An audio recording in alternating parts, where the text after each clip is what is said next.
खुलुमबाय बड'लेण्ड रादाबनि साफ्रोमबो अनसायगिरि आरो खौरां बिजोंखौ मोजां मोनग्रा साफ्रोमबो रायजो राजा बिथांमोननिसिम मिन्थिहोनानै गोजोननाय मोनदों। नंगौ जोंनि इउटुब चेनेला हेक जाबायमोन, नाथाय बे समाव जोङो बेखौ बुखांफिननो हाबाय आरो जोंखौ जाय बिथांमोना थुलुंगा होबाय आरो जाय बिथांमोना जोंनि बारग' एमडि बिथां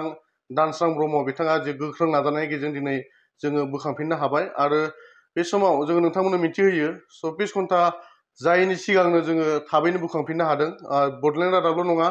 गुबुन गुबुन नेसनेल मिडिया हाउसनि चेनेलफ्राबो सम सम बेबायदिनो जायो, नाथाय जोङो नोंथांमोननि थुलुंगाजों आरो नोंथांमोननि जि मदद आरो गोबां सुबुंफ्रा जोंनो थुलुंगा हरदों आरो गोबां सुबुंफ्रा जोंखौ फोरोंहरदों आरो जोंनि बारग' एमडि बिथां दानस्रां ब्रह्म बिथाङा जि गोख्रों नाजानायनि गेजेरजों जोङो बे समाव बड'लेण्ड रादाबनि जि हेक जानाय चेनेलखौ जोङो लाबोफिननो हाबाय आरो बे समाव रायजो राजा बिथांमोना इउटुब चेनेलनि गेजेरजोंबो जोंनि रादाब फोसावनायखौ बे समाव नुफिननो मोनसिगोन। नाथाय माखासे सेटिंफ्रा दासिमबो मोजां जायाखै आरो गोजाम भिडिअफ्रा बे समाव मैया दाखालिसो फोसावनाय एबा दिनै फोसावनाय बेबायदि दिन्थिगासिनो दङ। अब्लाबो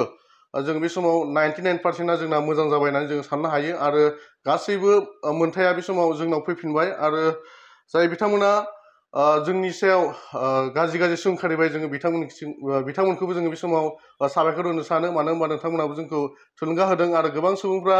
गोबां बाथ्रा बुंदों आरो गोबां सोंखारिदों। जों बिथांमोनखौबो बड'लेण्ड रादाब नखरनिफ्राय साबायखर थाबाय आरो बे समाव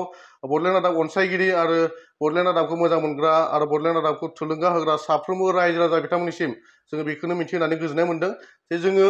24 घन्टा जायैनि सिगांनो जोङो बड'लेण्ड रादाबनि जि हेक जानाय एकाउन्टखौ जोङो लाबोफिननो हादों आरो बेनिखायनो जोङो इयुननि समावबो नोंथांमोननि थुलुंगा आरो नोंथांमोननि मददखौ जोङो मोनबाय थागोनखौ जोङो फिन आरोबाव दिनै नोंथांमोनखौ साबायखर बावबाय आरो बड'लेण्ड रादाब इउटुब चेनेलनि गेजेरजोंबो नोंथांमोना फिन आरोबाव जोंनि फोसावनाय रादाबखौ बे समाव नायफिननो हासिगोन।